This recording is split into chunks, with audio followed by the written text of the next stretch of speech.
تو اللہ تبارک و تعالیٰ نے اس آیت طیبہ میں کفر کے جو بڑے اسباب ہیں تو ان میں سے ایک کو ذکر فرمایا، اور یہ معلوم ہونا چاہیے کہ میٹیریلزم یا مادہ پرستی یا الحاد یہ کوئی آج کی بلا نہیں ہے، یہ قدیم زمانے سے ہے۔ اور اہل مکہ جو مکہ کے کفار تھے، اور اسی طرح یہودی اور عیسائی بھی اس زمانے میں وہ اسی میٹیریلزم میں مبتلا تھے۔ بس یہ تھا کہ وہ لوگ یہود اور عیسائی اہل کتاب ہونے کا دعویٰ کرتے تھے، اور اہل مکہ جو ہے وہ کسی کتاب کا دعویٰ نہیں کرتے تھے۔ البتہ دین کی وجہ سے اہل کتاب جو دین کے بعض مسلمات تھے ان کو مانتے تھے، اور اہل مکہ جو ہے وہ کسی چیز کو نہیں مانتے تھے۔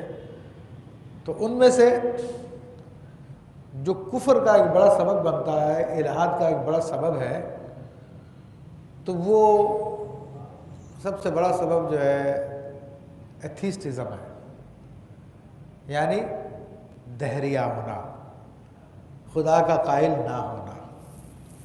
اب اہل مکہ کا مسئلہ کیا تھا کہ ان میں سے بعض لوگ خدا کو مانتے تھے لیکن اپنی مرضی کا خدا، جس کے بہت سارے شریک ہیں، دیوی دیوتا اس کے شریک ہیں، اور وہ خدا جو ہے ان دیوی دیوتاؤں کی سامنے مجبور بھی ہے۔ اس قسم کے انہیں عقائد تھے، غلط قسم کے عقیدے تھے۔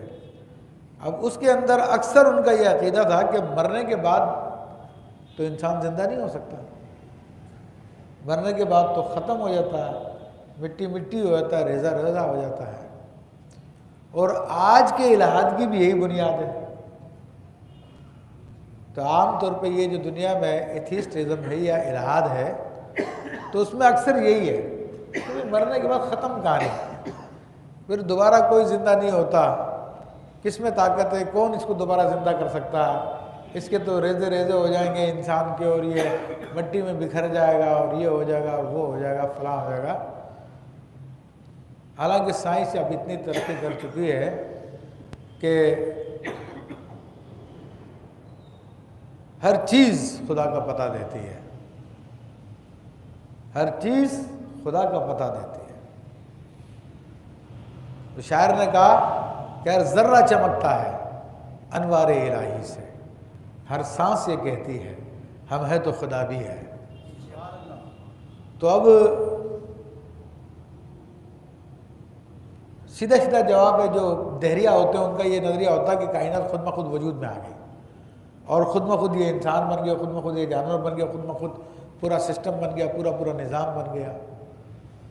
تو حالانکہ ویسے آپ پریکٹیکل لائف میں ان سے جب پوچھیں تو وہ کہیں نہیں، خود بخود تو کچھ بھی نہیں ہوتا، جو کچھ بھی ہوتا کرنا پڑتا۔ لیکن جب خدا کی بات آتی ہے تو پتہ کہ جب خدا کو مان لیں گے تو پھر اس کے احکامات کو بھی ماننا پڑے گا، اور اپنے نفس کو جو ہے اس کی پیروی میں کرنا پڑے گا، اس کا مطیع و فرمانبردار کرنا پڑے گا، گردن جھکانی پڑے گی، اور نفس ہی ان کا اصل میں خدا بنا ہوا ہے۔ تو اس لیے ان کا نفس ہی ان کو خدا کو نہیں ماننے دیتا۔ ویسے کہتے کہ نہیں کچھ بھی نہیں ہو سکتا خود بخود، ٹھیک ہے نا،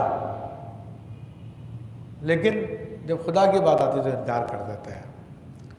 تو ان میں سے بعض ان کی دلیلیں ہوتی ہیں، ان میں سے ایک دلیل یہ کہ مرنے کے بعد انسان دوبارہ زندہ نہیں ہو سکتا۔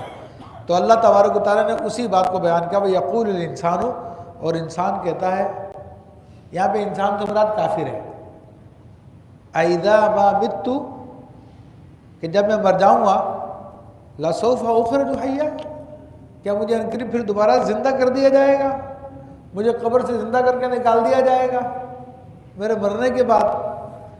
تو یہ اصل میں حیرانگی نہیں ہے بلکہ اعتراض ہے اور انکار ہے اصل میں، کہ نہیں ایسا نہیں ہو سکتا کہ مرنے کے بعد دوبارہ زندہ ہو جائے۔ اور حالانکہ اللہ تعالیٰ نے دکھا دیا دنیا کو کہ آج سائنس بھی سنگل سیل کے ذریعے پوری کی پوری چیز کو کریٹ کر لیتی ہے۔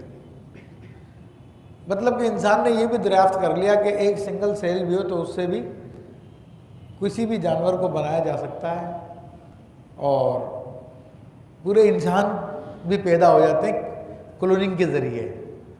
یہ سائنس اب اس بات کو مان چکی ہے اور اس کے تجربات ہو چکے ہیں. اور یہاں تک کہ میڈیکل سائنس کے اندر اب وہ جو ہے کسی کا کان کٹ گیا تو کان بھی بنا لیتے ہیں کسی جانور کو اگا کر، اور کسی کا ناک کٹ گیا تو ناک بھی بنا لیتے ہیں وہ، اور پھر اس کو جوائن کرتے ہیں. بلکہ دل بھی بنائے جا رہے ہیں کہ جناب کسی بندے کے دل کا مسئلہ، دل چینج کرنا، تو اس کے سائز کا، اس کے اعتبار کا ٹائم ملتا تو اس دل کو بنا کر اس میں بھی لگایا جا سکتا ہے. تو میڈیکل سائنس اب اس کے اوپر بھی تحقیق کر رہی ہے. تو اللہ تعالیٰ فرماتا ہے وَلَا يَذْكُرُ الْإِنسَانُ أَنَّا خَلَقْنَاهُ مِنْ قَبْلُ وَلَمْ يَكُ شَيْئًا، کہ آدمی کو یاد نہیں ہے کہ ہم نے اسے اس سے پہلے بھی بنایا ہے جب وہ کچھ بھی نہ تھا. تو یہ بڑی دلیل ہے. ساری دنیا کے عقل مند لوگ اس بات کو جانتے ہیں کہ کسی چیز کو پہلی مرتبہ بنانا بڑا مشکل ہوتا ہے، لیکن ایک مرتبہ کوئی چیز بن گئی تو پھر اس کی نقل پہ بے شمار چیزیں بنائی جا سکتی ہیں. تو اللہ فرماتا کہ آدمی کو یاد نہیں ہے کہ جب وہ کچھ بھی نہیں تھا تو ہم نے ہی اس کو پہلی دفعہ بنایا ہے. تو اب کیا دوسری دفعہ بنانے میں ہمارے کو کیا مسئلہ ہے؟ دوسری دفعہ بھی پیدا کر سکتا ہے. اور یہ چیزیں کہ مٹی کے ذرات مل گئے اور یہ ہو گئے وہ ہو گئے، یہ ان کو جمع کرنا ہمارے لیے مشکل ہے.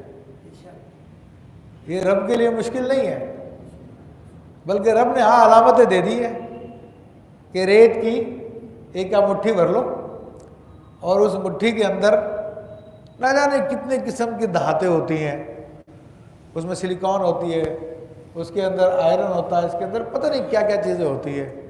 لیکن انسان کے پاس بھی چکمک ہوتا ہے، مغناطیس ہوتا ہے، وہ ریت کے اندر یوں کر کے گھماتا تو سارے کے سارے لوہے کے ذرات سائڈ میں ہو جاتے ہیں.